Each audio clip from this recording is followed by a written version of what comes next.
اس کی بیٹی کا منگیتر سخت گھبراہٹ کی کیفیت میں اس کے گھر آیا اور بتایا کہ مارتھا کی لاش تھانے پڑی ہے، اسے کسی نے قتل کر دیا ہے۔ اس اطلاع پر باپ تھانے پہنچ گیا۔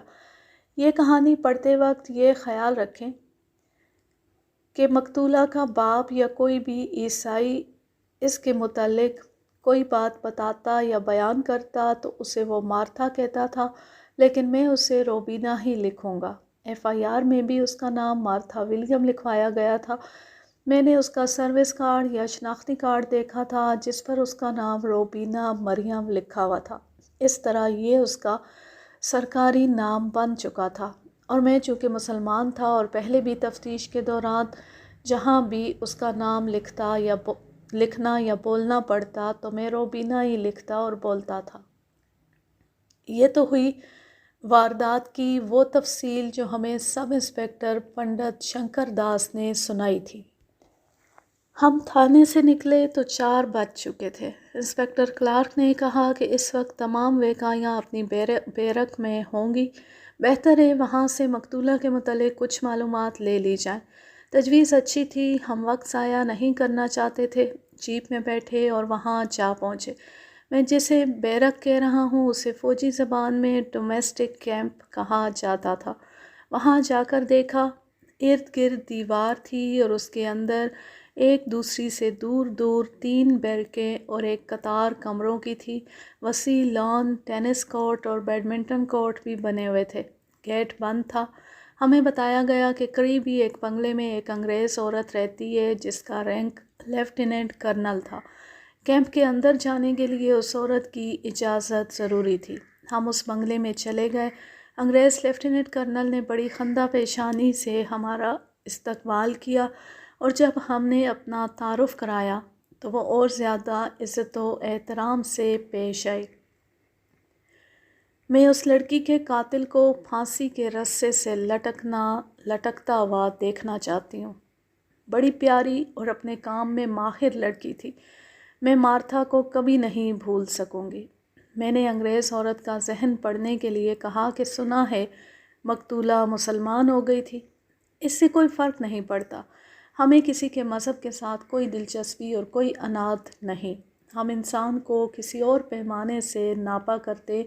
میں نے اسے مارتھا اس لیے کہا ہے کہ وہ اسی نام سے جانی پہچانی جاتی تھی۔ کیا آپ ہمیں اس کے متعلق کوئی ایسی بات بتا سکتی ہیں جس سے ہمیں کچھ سراغ مل جائے؟ میں اس کی پرائیویٹ زندگی کے بارے میں کچھ نہیں جانتی۔ میں آپ کے ساتھ چلتی ہوں۔ کیمپ میں اس کی قریبی 2-3 دوستوں کو آپ کے پاس بٹھا دوں گی۔ انہیں جو کچھ معلوم ہوا آپ کو بتا دیں گی۔ آپ کے ذہن میں کوئی شک تو آیا ہوگا۔ آپ نے ضرور سوچا ہوگا کہ قاتل کون ہو سکتا ہے۔ کیا آپ کے ذہن میں ایسا شک آیا تھا کہ قتل کا باعث مقتولہ کے مذہب کی تبدیلی ہو سکتا ہے؟ ہو سکتا ہے۔ شاید آپ کو معلوم نہ ہو کہ مقتولہ کا منگیتر بھی تھا۔ کوئی شخص اپنی اتنی خوبصورت منگیتر سے دستبردار ہونے پر آمادہ نہیں ہو سکتا۔ اس منگیتر پر شک کیا جا سکتا ہے، اور کوئی اور انتہا پسند عیسائی بھی قاتل ہو سکتا ہے۔ ہم نے محسوس کر لیا کہ اس لیفٹیننٹ کرنل کے پاس کچھ بھی نہیں۔ وہ ہمیں ویکائیوں کے کیمپ میں لے گئی اور وہاں ایک لیفٹیننٹ عورت سے ملوایا اور ہمارا تعارف کروایا۔ ہم نے اسے کہا کہ مقتولہ کی جو قریبی اور رازدان دوست تھیں وہ ہمارے پاس بھیج دی جائیں۔ لیفٹیننٹ کرنل چلی گئی اور کیمپ کی لیفٹیننٹ ہمیں دفتر کے ایک کمرے میں بٹھا کر نکل گئی۔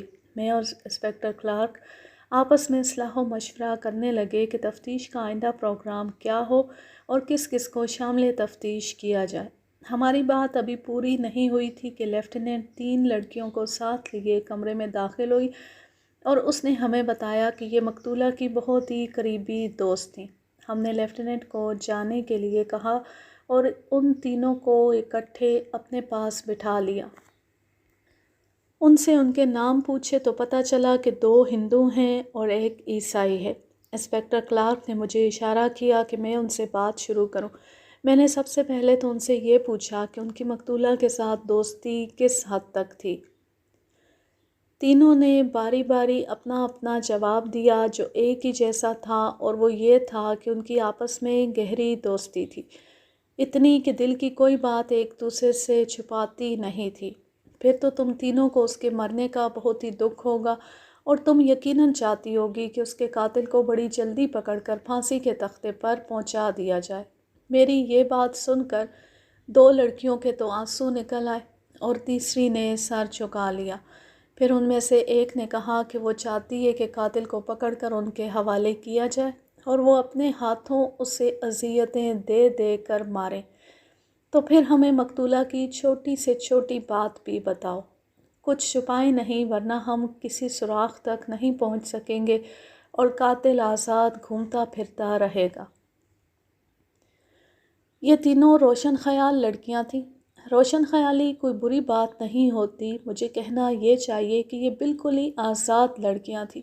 یہ بھی ذہن میں رکھیں کہ جو لڑکیاں اس زنانہ فورس میں بھرتی ہوئیں اور ویکائیاں بنی تھیں وہ خاصی بدنام ہوتی تھیں۔ ان میں شاید ہی کوئی کسی شریف خاندان سے تعلق رکھتی ہو۔ یہ بھی مشہور ہو گیا تھا کہ یہ زنانہ فورس افسروں کی تفریح تباہ کے لیے بنائی گئی تھی۔ اگر یہ بات غلط تھی تو ان لڑکیوں نے خود ہی ایسی پرائیویٹ زندگی اختیار کر لی تھی کہ افسروں اور من پسند آدمیوں کی تفریح کا ذریعہ بنتی تھیں، جسے عام زبان میں یوں کہہ لیں کہ عیش موج کرتی تھیں، کوئی روک ٹوک نہیں تھی۔ ان تینوں لڑکیوں نے ہمیں بہت کچھ بتایا۔ اس دوران کئی ایک سوال میں نے کیے اور کئی باتیں انسپکٹر کلارک نے پوچھی، اور اس طرح مقتولہ کی ایک واضح تصویر ہمارے سامنے آ گئی۔ میں مقتولہ کی یہ تصویر پیش کرتا ہوں۔ وہ زندہ دل اور ہنس مکھ لڑکی تھی، ہنسی مذاق کو زیادہ پسند کرتی تھی اور ہنسی مذاق کا سلیقہ بھی اسے آتا تھا۔ رومان پسند بھی تھی، لیکن زیادہ دوستیاں لگانا اسے پسند نہیں تھا۔ ایک بات تو آپ جانتے ہی ہوں گے، ہم جب باہر نکلتی ہیں یا کوئی بھی ویکائی باہر نکلتی ہے، دل پھینک عاشق ہمیں پھانسنے کی کوشش کرتے ہیں۔ کوئی پکچر لے جانا چاہتا ہے، کوئی ہوٹل میں کھانے کی دعوت دیتا ہے اور کوئی دوستی کا ہاتھ بڑھاتا ہے اور کوئی سچے پیار کا جھانسا دیتا ہے۔ عموماً یوں ہوتا ہے کہ کوئی نہ کوئی ویکائی کسی آدمی کو پسند کر کے اس کے ساتھ چل پڑتی ہے اور کھا پی کر اور عیش و عشرت کر کے واپس آ جاتی ہے۔ ایک ویکائی جانتی ہے کہ سچے دل سے ان کا کوئی دوست نہیں، یا یہ سب وقتی چکر ہے، لیکن مارتھا اس طرح کسی کے ہاتھ نہیں آتی تھی۔ چونکہ وہ خاصی خوبصورت اور پرکشش تھی، اس لیے اسے امیدوار بھی زیادہ ملتے تھے اور وہ ہر کسی کو ہنس کر ٹال دیتی تھی۔ یہاں میں ایک وضاحت کرنا چاہوں گا، میں نے پہلے کہا ہے کہ ان دنوں کوئی اتنا جذباتی نہیں ہوا کرتا تھا کہ کسی لڑکی کے ساتھ دوستی پکی کر لے۔ دوستیاں لگتی تھیں اور ٹوٹتی تھیں، اور یہ ایک معمول تھا، اور سب سے پیار و محبت عارضی ہوتا تھا۔ میں نے یہ بات صرف ویکائیوں کے متعلق کہی ہے، کسی کو یہ غلط فہمی نہ ہو کہ ان دنوں معاشرے میں اتنی بے حیائی اور آزادی آ گئی تھی۔ معاشرے میں آج والی آزادی اور بے حیائی نہیں تھی۔ پھر ان لڑکیوں نے بتایا کہ مقتولہ اسٹینوگرافر تھی۔ ایئر ہیڈ کوارٹر کے اس شعبے کا ڈائریکٹر ایک انگریز اسکواڈرن لیڈر تھا۔ اس نے مقتولہ کو اپنی پی اے بھی بنا رکھا تھا۔ مقتولہ نے ان دوستوں سے یہ بات بالکل نہیں چھپائی تھی کہ یہ اسکواڈرن لیڈر اسے اپنی تفریح کے لیے بھی استعمال کیا کرتا تھا۔ مقتولہ نے یہ بات شکایت کے رنگ میں نہیں بتائی تھی، بلکہ کچھ خوش تھی کہ اس کا افسر اس پر اتنا مہربان ہے۔ لڑکیوں نے بتایا کہ مقتولہ اتنی خوبصورت تھی کہ انگریز اپنی میموں سے نظریں پھیر لیتے تھے۔ یہ اسکواڈرن لیڈر مقتولہ کے ساتھ دفتر میں بھی پیار و محبت کی حرکتیں کر لیا کرتا تھا اور کبھی اسے اپنے ساتھ اپنے گھر بھی لے جایا کرتا تھا۔ اس اسکواڈرن لیڈر کے بیوی بچے انگلینڈ میں تھے۔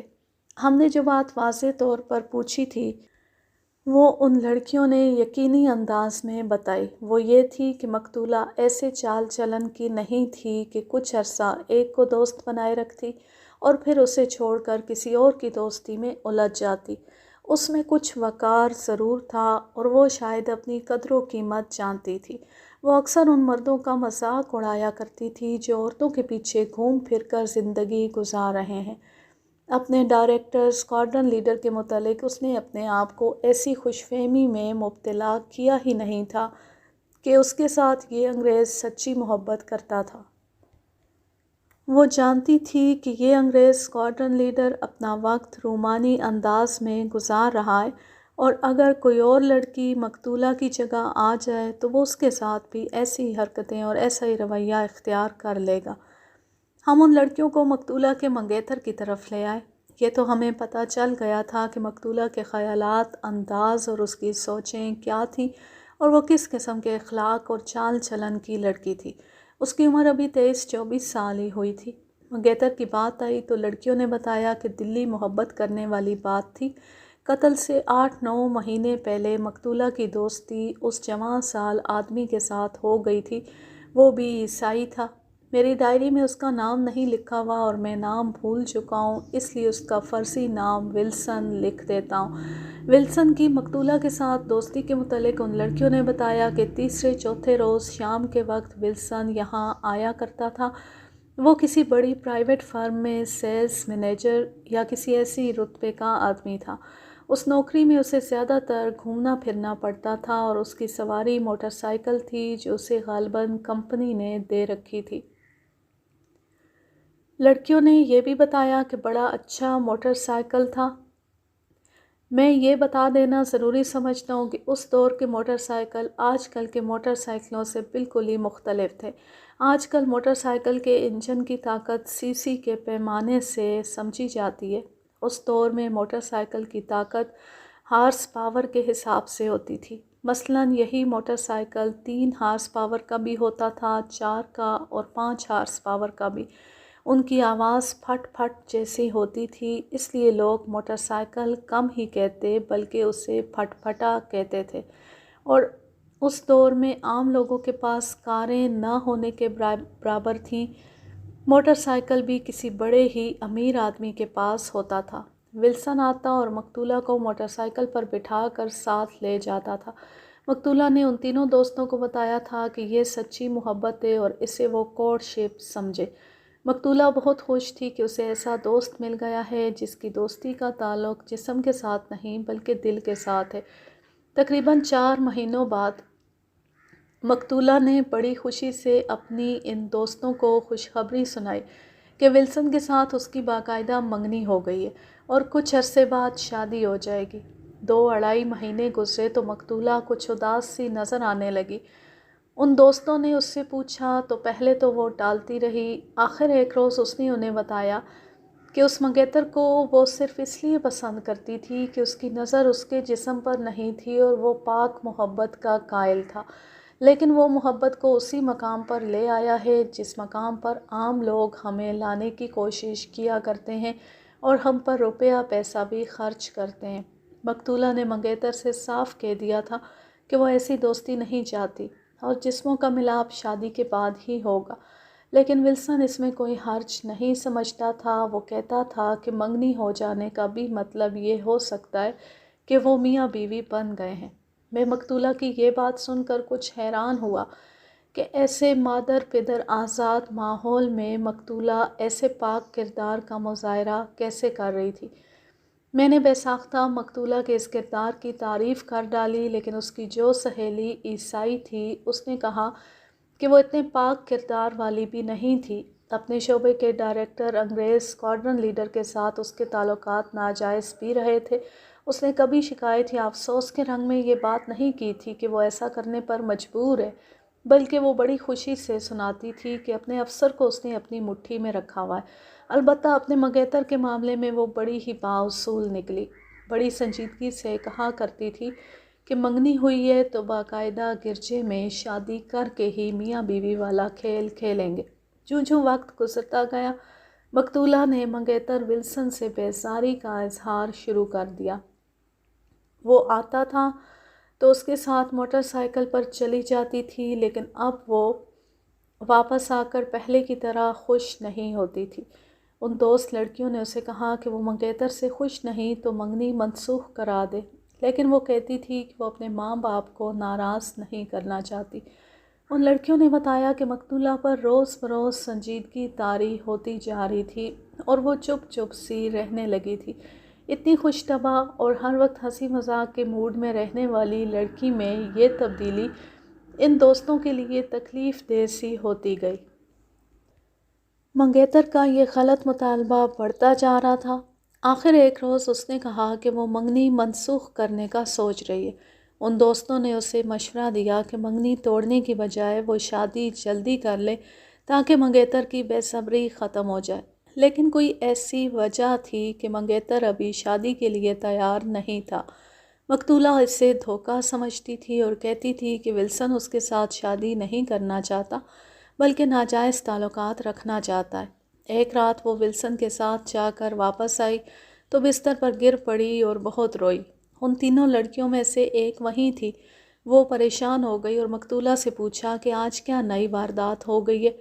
مقتولہ نے بتایا کہ ولسن کے ساتھ اس کی اچھی خاصی تلخ کلامی ہو گئی ہے، جسے وہ لڑائی جھگڑا کہتی تھی۔ اس دوست نے اسے یہی مشورہ دیا کہ منگیتر کی فرمائش پوری کر دو یا پھر منگنی توڑ دو۔ مقتولہ دراصل یہ صدمہ لیے بیٹھی تھی کہ اس نے پہلی بار دلی یا روحانی محبت کا ذائقہ چکھا تھا اور اسے کچھ اور ہی لذت اور سکون ملا تھا۔ ولسن اس روحانی سکون کو تباہ کر رہا تھا۔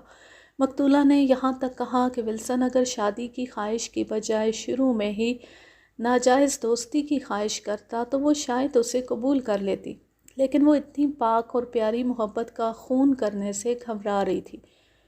کیوں ملک؟ انسپکٹر کلارک نے مجھ سے کہا۔ میرا تو خیال ہے کہ مقتولہ نارمل ذہنی حالت والی لڑکی نہیں تھی، یا وہ اپنی ان دوستوں کو غلط باتیں بتاتی رہی ہے۔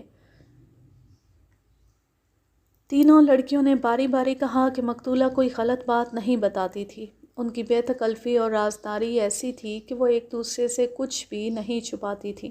میں نے انسپکٹر کلارک سے اتنا کہا کہ اس کا خیال ٹھیک معلوم ہوتا ہے اور میں خود بھی حیران ہوں، لیکن میں یہ بھی جانتا ہوں کہ اللہ جسے ہدایت دے کر راہ راست پر لانا چاہتا ہے اس کے دماغ میں ایک روشنی ڈال دیتا ہے۔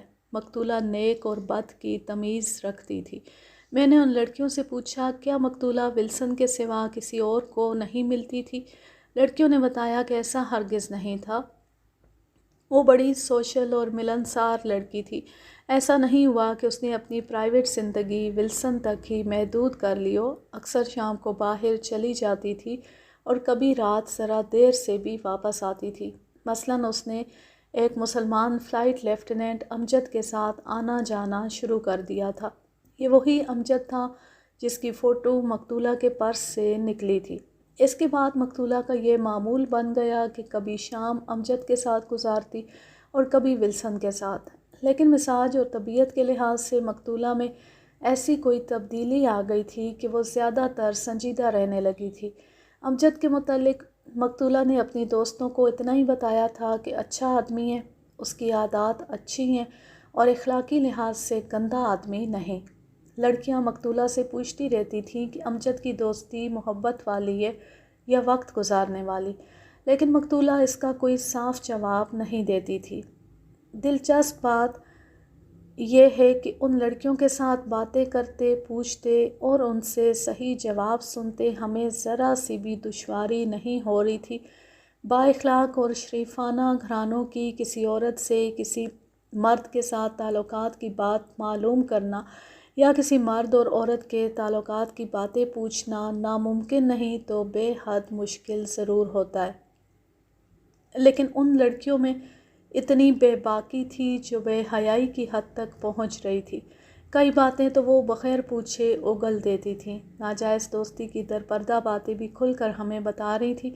اس کی ایک وجہ تو یہ تھی کہ وہ آزاد ماحول کی لڑکیاں تھیں اور دوسری وجہ یہ کہ میرے ساتھ ایک انگریز انسپکٹر تھا۔ لڑکیاں اس انگریز پر یہ ظاہر کر رہی تھیں کہ وہ بھی انگریزوں سے کم نہیں۔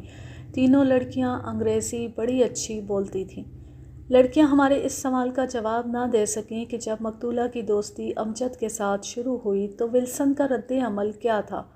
مقتولہ نے اپنی ان دوستوں کو اس دوستی کے متعلق کچھ بھی نہیں بتایا تھا۔ اس سلسلے میں لڑکیوں کے ساتھ جو باتیں ہوئیں ان سے میں نے یہ نتیجہ اخذ کیا کہ مقتولہ اب اپنی پرائیویٹ زندگی کی باتیں اپنی دوستوں سے کرنے میں محتاط ہو گئی تھی۔ یہ تو لڑکیوں نے صاف بتا ہی دیا تھا کہ مقتولہ زیادہ سنجیدہ رہنے لگی تھی۔ ایک روز مقتولہ نے اچانک اپنی دوستوں کے درمیان یہ بم پھینکا کہ وہ مسلمان ہو گئی ہے اور اب اس کا نام روبینہ مریم ہے۔ ان لڑکیوں نے یہ پرواہ کیے بغیر کہ میں مسلمان ہوں اس خبر پر اپنا رد عمل بے تکلفی سے بتایا۔ انہوں نے مقتولہ پر بہت زور دیا کہ وہ واپس اپنے مذہب میں آ جائے، مسلمانوں کے خلاف بہت باتیں کی اور یہ بھی کہا کہ کسی مسلمان کی بیوی بنے گی تو خاوند اسے پردے میں قید کر دے گا وغیرہ وغیرہ۔ لیکن مقتولہ تہہ دل سے اسلام قبول کر چکی تھی اور اس نے لڑکیوں کو اپنا نیا سروس کارڈ دکھایا جو اس نے تبدیل کروا لیا تھا اور اس پر اس کا اسلامی نام لکھا ہوا تھا۔ میرے ایک سوال کا جواب دیتے ہوئے لڑکیوں نے بتایا کہ مقتولہ نے ان کے ساتھ دوستی ترک نہیں کی تھی، لیکن ان تینوں کے دلوں میں اب اس کا پہلے والا پیار نہیں رہا تھا۔ مقتولہ نے اس کی کوئی پرواہ نہ کی۔ پھر ایک روز ان لڑکیوں کو یہ خبر ملی کہ مقتولہ قتل ہو گئی ہے۔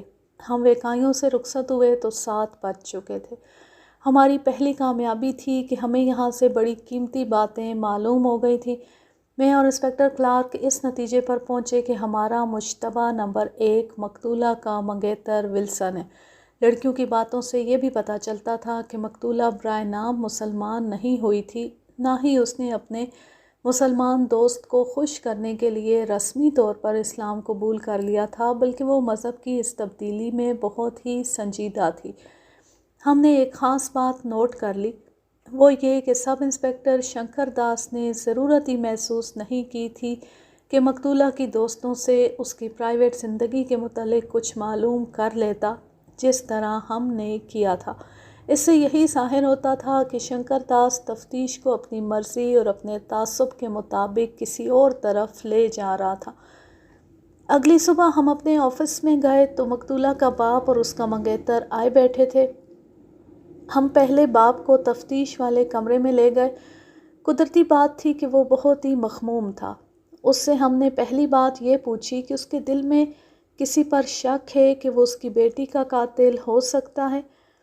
وہ کتنی ہی دیر سر جھکائے سوچ میں کھویا رہا۔ سوچ لیں، اچھی طرح سوچ کر جواب دیں، جو آپ کے ذہن میں بات آتی ہے کہہ گزریں، ڈریں بالکل نہیں۔ ہمارا مقصد آپ کی بیٹی کے قاتل کو پکڑنا ہے۔ آپ کی بیٹی مسلمان ہو گئی تھی، اگر مسلمانوں کے خلاف دل میں کوئی بات آتی ہے تو وہ بھی کہہ ڈالیں۔ جب بھی سوچتا ہوں بیٹی کے منگیتر کا نام ہی سامنے آتا ہے، لیکن ایک مہربانی یہ کرنا کہ منگیتر سے تفتیش کرتے ہوئے میرا حوالہ نہ دینا، مجھے شک اسی پر ہے۔ انسپکٹر کلارک نے اسے کہا کہ اس کے اس شک سے ہم متفق ہیں، لیکن وہ وضاحت کرے کہ اسے اس شخص پر شک کیوں ہے۔ کیا اس نے کوئی ایسی باتیں کی تھیں؟ جی ہاں، میں خود بھی وضاحت کرنا چاہتا ہوں۔ قتل سے 10-11 روز پہلے ولسن نے میرے گھر آ کر بڑے غصے میں کہا تھا کہ مارتھا نے اسلام قبول کر لیا ہے، اسے سمجھائیں کہ واپس اپنے مذہب میں آ جائے، ورنہ میں کسی اور طریقے سے اسے سیدھے راستے پر لاؤں گا۔ بیٹی نے ابھی مجھے یہ بات نہیں بتائی تھی، ولسن کو پہلے بتا دی۔ غصہ مجھے بھی آیا تھا اور افسوس بھی ہوا تھا، لیکن ایک باپ کی حیثیت سے اسے سمجھانا چاہتا تھا۔ ولسن تو مرنے مارنے پر آیا ہوا تھا۔ ولسن کے ساتھ آپ کی بیٹی نے خوشی سے منگنی کی تھی؟ کیا اس کے بعد کبھی آپ کی بیٹی نے آپ سے کوئی ایسی بات کی تھی جیسے وہ ولسن کے ساتھ اب اتنی خوش نہیں جتنی منگنی کے وقت تھی؟ جی ہاں، منگنی کے خاصے عرصے بعد مارتھا نے اپنی ماں سے کہا تھا کہ منگنی سے پہلے ولسن جیسا ہوا کرتا تھا اب ویسا نہیں رہا۔ اس کی ماں نے مجھے بتایا، اور ایک بار مارتھا گھر آئی تو میں نے اور اس کی ماں نے الگ بٹھا کر اس سے پوچھا کہ وہ ولسن سے اتنی بیزار کیوں ہوتی جا رہی ہے۔ مارتھا نے بڑے صاف الفاظ میں کہا کہ وہ ہے تو میرا منگیتر، لیکن اب وہ میرے ساتھ غلط قسم کی دوستی لگانا چاہتا ہے۔ اس کی فرمائش یہ ہوتی ہے کہ وہ ہوٹل میں کمرہ بک کروائے گا اور 1 دن رات وہاں گزاریں گے۔ مارتھا اس کی یہ فرمائش پوری نہیں کرتی تھی۔ باپ نے مزید وضاحت کرتے ہوئے جو باتیں سنائی ان کا لب لباب یہ تھا کہ مقتولہ ولسن سے بالکل ہی بیزار ہو چکی تھی، اور اس نے باپ کو بتایا تھا کہ ولسن اسے دھمکیاں دیتا ہے۔ باپ نے اس کی تصدیق کرتے ہوئے کہا کہ ولسن اسے یعنی باپ کو بھی دھمکیاں دیتا تھا۔ باپ نے 2-3 مرتبہ ولسن سے کہا کہ بہتر ہے وہ مارتھا سے منگنی توڑ لے، لیکن وہ کہتا تھا کہ اس میں اس کی توہین ہے اور وہ مارتھا کو ایسا سبق سکھائے گا کہ باقی عمر یاد رکھے گی۔ مختصر یہ کہ دل میں مارتھا کی محبت کی جگہ اس نے دشمنی پیدا کر لی تھی۔ باپ نے یہ بھی بتایا کہ ایک روز ولسن بڑے غصے میں آیا اور اسے کہا کہ مارتھا نے ایک مسلمان کے ساتھ اٹھنا بیٹھنا شروع کر دیا ہے، اسے سمجھائیں ورنہ اس کا نتیجہ اچھا نہیں ہوگا۔ ہمارے ایک سوال کا جواب دیتے ہوئے باپ نے کہا کہ سچی بات ہے، ولسن اسے بھی برا لگنے لگا تھا اور وہ خود چاہتا تھا کہ مقتولہ کے ساتھ اس کی منگنی منسوخ ہو جائے۔ ہمارے کہنے پر اس نے زیادہ واضح کر کے کہا کہ ولسن کچھ اوچھی اور گھٹیا باتوں پر اتر آیا تھا۔ باپ کو بھی معلوم ہو چکا تھا کہ مقتولہ نے ایک مسلمان کے ساتھ دوستی کر لی ہے اور اس کے ساتھ ہوٹلوں میں بھی جاتی دیکھی گئی ہے اور باہر باغ میں اس کے ساتھ دیکھی جاتی ہے۔ باپ نے اس کی کوئی خاص پرواہ نہیں کی تھی، لیکن ولسن اسے کچھ زیادہ ہی پریشان کرنے لگا تھا۔ میں نے کہا کہ سنا ہے ولسن کا بڑا بھائی پولیس انسپکٹر ہے اور امبالہ میں ہے۔ یہ سنتی باپ نے کہا کہ اسے ولسن اس بھائی کا ڈراوا بھی دیتا رہتا تھا۔ ولسن کا خیال تھا کہ وہ کوئی سا بھی جرم کرے گا یا کسی پر ہاتھ اٹھائے گا تو اس کا بھائی اسے چھڑا لے گا۔ باپ نے یہ بھی بتایا کہ سب انسپکٹر شنکر داس کو بھی اس نے کہا کہ اسے ولسن پر شک ہے، لیکن شنکر داس نے ولسن کو صرف ایک بار رسمی طور پر تھانے بلایا تھا۔ قتل کے تیسرے چوتھے روز ولسن کا یہ بھائی یہاں آیا تھا اور پتہ چلا کہ تھانے میں کچھ وقت گزار کر واپس چلا گیا تھا۔ اس کے بعد ولسن کو شنکر داس نے پوچھا تک نہیں۔ باپ نے ہمارے شک کی تائید کر دی۔ ہم نے اسے یہ یقین دلا دیا کہ اس کے حوالے سے کوئی بات نہیں ہوگی اور وہ ہر طرح سے محفوظ رہے گا، اور اسے کوئی نئی بات معلوم ہو تو کسی بھی وقت ہمیں آ کر بتا دے۔ اس طرح اسے مطمئن کر کے باہر بھیج دیا اور ولسن کو اندر بلایا۔ وہ آیا تو ہم نے اسے بٹھا لیا۔ مسٹر ولسن، انسپکٹر کلارک نے اس کے پیچھے کھڑے ہو کر کہا، نہ اپنا وقت ضائع کرو نہ ہمیں پریشان کرو، بڑے آرام سے کہہ دو کہ مقتولہ کو تم نے قتل کیا ہے۔ نہیں نہیں، اس نے اٹھ کر بڑی تیزی سے کہا، مجھ پر ایسا شک نہ کریں، میں مارتھا کو واپس اپنے مذہب میں لا رہا تھا۔ سنو ولسن، بیٹھ جاؤ، ایسی خوش فہمی دل سے نکال دو کہ امبالہ سے تمہارا بھائی آ کر تمہیں چھڑا لے گا۔ یہ تھانہ نہیں، یہ وہ جگہ ہے جہاں پتھر بھی بول اٹھتے ہیں۔ بول پڑو گے تو فائدے میں رہو گے، اور اگر ہمیں بلوانا پڑا تو انتہائی سخت سزا دلوائیں گے، جس کو سزائے موت کہتے ہیں۔ تعاون کرو گے تو عمر قید بھی نہیں ہونے دیں گے۔ اب یہاں سے تم گھر نہیں جا سکو گے۔ وہ رونے پر آ گیا، اقبال جرم کی طرف آتا ہی نہیں تھا۔ انسپکٹر کلارک نے اسے کہا کہ اس کے خلاف بڑی ٹھوس شہادت ہمارے پاس موجود ہے، وہ یہ نہ سمجھے کہ مقتولہ اس دنیا میں نہیں تو اسے وہ جو دھمکیاں دیتا رہا ہے وہ اس کے ساتھ قبر میں چلی گئی ہیں۔ بہت سے گواہ اور ٹھوس شہادت ثابت کرنے والے زندہ ہیں۔ یہ ایک لمبا اور صبر آزما عمل ہوتا ہے جس سے مشتبہ کو گزارا جاتا اور اقبال جرم تک پہنچایا جاتا ہے۔ یہ سارا عمل بیان کرنا ضروری نہیں، ورنہ بات غیر دلچسپ حد تک طویل ہو جائے گی۔ ولسن نہیں مان رہا تھا۔ ہم نے ہر وہ بات اس کے سامنے رکھی جو مقتولہ کی دوست نے اور مقتولہ کے باپ نے ہمیں بتائی تھی۔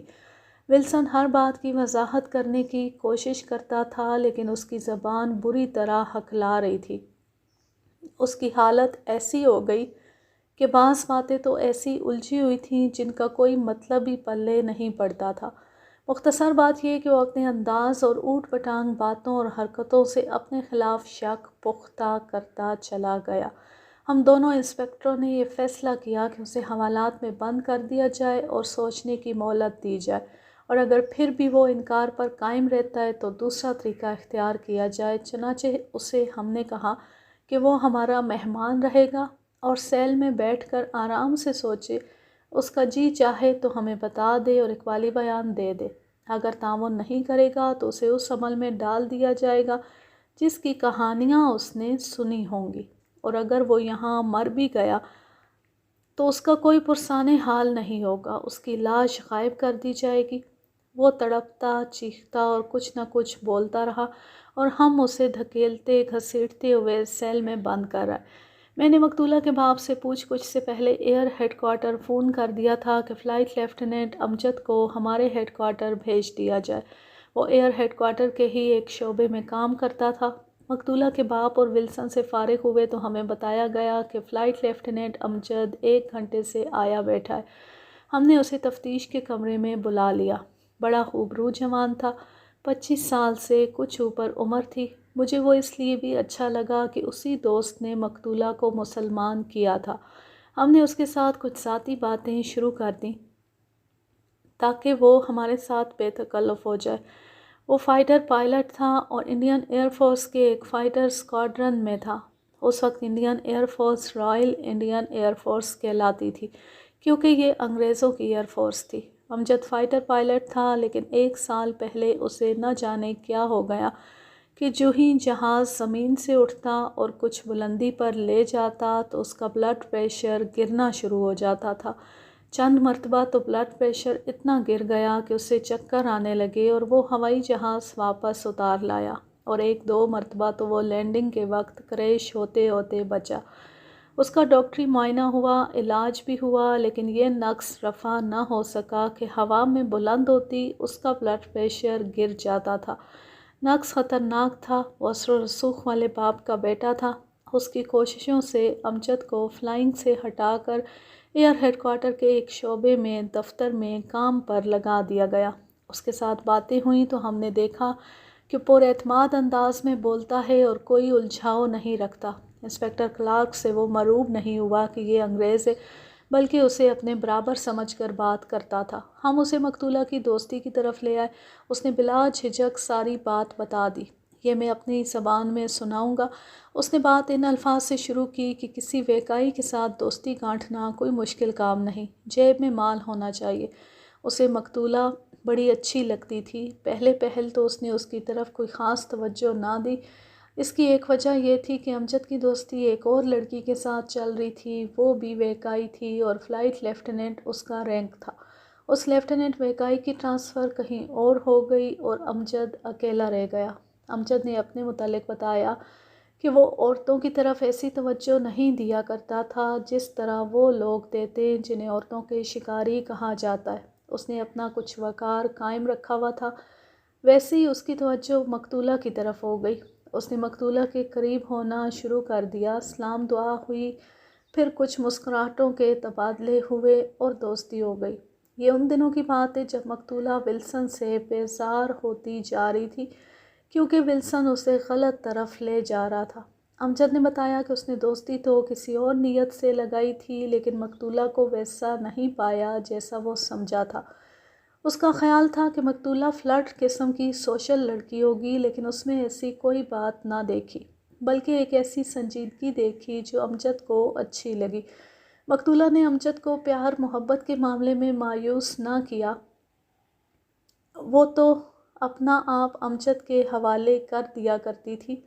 امجد مقتولہ کے حسن اور اس کے شباب سے لطف اندوز ہوتا تھا، لیکن ایک حد تک، یعنی پیار محبت کی حد تک۔ مقتولہ امجد کو روک لیتی تھی جہاں سے بدکاری شروع ہوتی تھی۔ امجد نے مقتولہ کے اس کردار سے متاثر ہو کر کبھی ایسی فرمائش نہ کی جیسی اس کا منگیتر ولسن کرتا رہتا تھا۔ ایک روز مقتولہ نے امجد سے کہہ ہی دیا کہ اسے دلی پیار اور محبت کو ناپاک نہ کیا جائے۔ ایسے دلی پیار اور محبت کو ناپاک نہ کیا جائے تو پیار میں لطف کئی گنا زیادہ ہو جاتا ہے اور پھر یہ محبت روح میں اتر جاتی ہے۔ امجد نے مقتولہ کی یہ بات دل و جان سے قبول کر لی، لیکن امجد اس سے پوچھے بغیر نہ رہ سکا کہ اس میں ایسی پاکیزگی کہاں سے آ گئی ہے۔ وہ تو کچھ اور سمجھ کر اس کے قریب ہوا تھا۔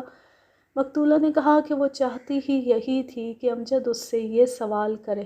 مقتولہ نے اس کے جواب میں امجد کو اپنی منگنی کی بات سنائی اور کہا کہ وہ اس منگیتر ولسن سے ایسی پیار کی توقع رکھتی تھی، لیکن وہ شخص بدی کی طرف آ گیا اور فرمائش پوری نہ ہونے سے مجھ پر بگڑنے لگا۔ مقتولہ نے تفصیل سے امجد کو ولسن کا رویہ بتایا اور کہا کہ اسے، یعنی مقتولہ کو، دلی صدمہ ہوا ہے کہ ولسن اس کے پیار کو ناپاک کرنا چاہتا ہے۔ میری پوری بات سنو گے امجد؟ تمہیں حیران نہیں ہونا چاہیے کہ میرے خیالات اور میرے احساسات میں یہ انقلاب کس طرح آ گیا۔ میرا خیال ہے کہ میرے منگیتر نے میری ذات میں یہ انقلاب پیدا کیا ہے۔ تھوڑی ہی عرصے سے یہ خیال مجھے پریشان کر رہا ہے کہ مرد نے خوبصورت عورت کو اپنی جسمانی تسکین کا ذریعہ بنا لیا ہے۔ میں اپنی بات کروں گی۔ میں جس انگریز اسکواڈرن لیڈر کی اسٹینو اور پی اے ہوں، وہ مجھے اپنی تفریح تباہ کا ذریعہ بنائے رکھتا ہے۔ میں مجبور ہوں، میرے بھائی چھوٹے ہیں، انہیں تعلیم دلوانی ہے، اور میرا باپ 1 سال بعد ریٹائر ہو جائے گا، اور اس کی تنخواہ جب پینشن میں بدلے گی تو بہت ہی کم ہوگی۔ میں گھر کی آمدنی میں اضافہ چاہتی ہوں، جو ہو گیا ہے۔ میں جدھر جاتی ہوں دوستی کی دعوتیں ملتی ہیں، اور یہ لوگ میرے ارد گرد مکھیوں کی طرح منڈلاتے اور بن بھناتے ہیں۔ ولسن سے محبت ملی تھی، لیکن وہ بھی شکاری نکلا۔ تم بھی میری ویسی دوستی کے خواہاں تھے جیسی دوسرے چاہتے ہیں۔ سوچ سوچ کر مجھے اپنے آپ سے نفرت ہونے لگی ہے۔ میں نے یقین کر لیا کہ مجھے وہ پیار اور وہ محبت کسی سے بھی نہیں ملے گی جو میرا دل اور میری روح چاہتی ہے۔ میں تمہیں ایک بات سنانا چاہتی ہوں۔ ہو سکتا ہے تم کہو گے کہ یہ لڑکی ذہنی طور پر نارمل ہے ہی نہیں۔ کچھ بھی کہہ لینا، لیکن میری بات سن لو۔ ہمارا گھر چھوٹی سی ایک آبادی میں ہے۔ میں مڈل کلاس کے لوگوں کی آبادی سے ہوں۔ یہ مڈل کلاس کی آبادی میں کچھ مکان 2 منزلہ بھی ہیں، اور وہاں مسلمانوں کی آبادی زیادہ ہے۔ میں اتوار کا دن گھر گزارتی ہوں اور کبھی اپنے مکان کی چھت پر چلی جاتی ہوں۔ 3-4 مرتبہ میں نے ایک مکان کی فصیل کے ساتھ ایک لڑکی کو دیکھا جو 4-5 مکان پرے ایک لڑکے کو دیکھ رہی ہوتی ہے۔ لڑکا اپنے گھر کی فصیل کے پیچھے کھڑا ہوتا ہے۔ دونوں ادھر ادھر دیکھ کر ایک دوسرے کو سلام کرتے ہیں، اور وقفے وقفے سے اپنی انگلیاں اپنے ہونٹوں پر لگاتے اور ایک دوسرے کو ہاتھ ہلاتے ہیں۔ اسے کوٹھوں کا پیار کہا جاتا ہے۔ اسے لوگ اچھا نہیں سمجھتے، لیکن میں سوچا کرتی ہوں کہ لڑکی نے اپنا پردہ بھی رکھا ہوا ہے، اپنی عصمت کو بھی محفوظ رکھا ہوا ہے، اور پیار و محبت بھی کر رہی ہے۔ مجھے معصوم سا یہ پیار اتنا اچھا لگتا ہے کہ کبھی تو میں تصوروں میں اپنے آپ کو اس لڑکی کی جگہ دیکھتی ہوں۔ مجھے معلوم ہے کہ یہ لڑکی بھی اور وہ نوجوان بھی مسلمان ہیں۔ اگر ان میں شرم و حجاب نہ ہوتا، اور اگر ان کے گھروں میں پابندیاں نہ ہوتیں، تو دونوں اب تک باہر ملاقاتیں کر رہے ہوتے، اور یہ لڑکی اپنی عصمت و آبرو سے کب کی دستبردار ہو چکی ہوتی، اور دونوں نفسانی خواہشات میں اندھے ہو کر گناہوں کی دنیا میں بھٹک رہے ہوتے۔ پھر میں نے 2 مسلمان دلہنیں دیکھی تھیں۔ ان کے چہروں پر شرم و حجاب اور معصومیت دیکھی تو ایسا رشک پیدا ہوا کہ میں بھی ایسی ہی دلہن بنوں۔ یہ 2 دلہنیں بھی مسلمان تھیں، وہ فصیل کے ساتھ لگی کھڑی لڑکی اور یہ 2 دلہنیں۔ میرے خیالات پر ایسی غالب آئیں کہ میرے اندر انقلاب پیدا ہونے لگا۔ میں جانتی ہوں کہ غلط قسم کی آزاد خیالی بعض مسلمان گھرانوں میں بھی پہنچ گئی ہے، لیکن زیادہ تر گھروں میں عزت و آبرو اور عصمت کو سب سے زیادہ عزیز سمجھا جاتا ہے، اور وہاں شرم و حجاب موجود ہے۔ اس طرح سوچتے سوچتے مجھے مسلمان اچھے لگنے لگے۔ اب میرے منگیتر نے مجھے ایسا صدمہ دیا ہے کہ میں تمہارے مذہب کی طرف مائل ہوتی جا رہی ہوں۔ یوں محسوس کرتی ہوں جیسے مجھے پناہ تمہارے مذہب میں ہی ملے گی۔ کیا تم میرے ان خیالات کی قدر کر سکتے ہو؟ اگر مجھے دھوکے میں رکھنا ہے تو مجھے آج ہی بتا دو۔ امجد نے مقتولہ کے یہ خیالات بڑی تفصیل سے سنائے تھے۔ میں نے تو بہت ہی مختصر کر کے بیان کیے ہیں، لیکن مجھے پوری توقع ہے کہ آپ مقتولہ کے خیالات کو اچھی طرح سمجھ گئے ہوں گے۔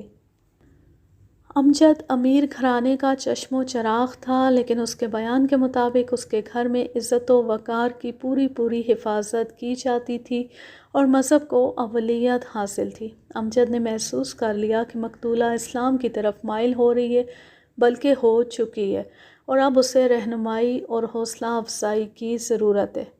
امجد نے اسے قرآن کی کوئی آیت اور کوئی حدیث نہ سنائی، نہ اسے کوئی واعظ سنایا۔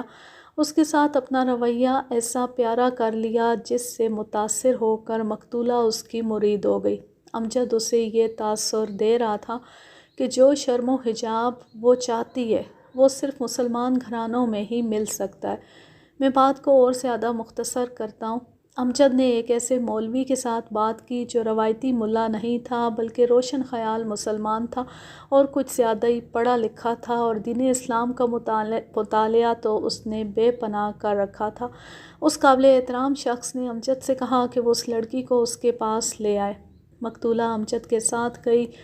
2 تعلیم یافتہ اور معزز گواہ بلا لیے گئے۔ انہوں نے مقتولہ سے یہ پوچھ کر تسلی کر لی کہ اس پر کوئی جبر نہیں کیا گیا، نہ اسے کوئی لالچ دیا گیا ہے۔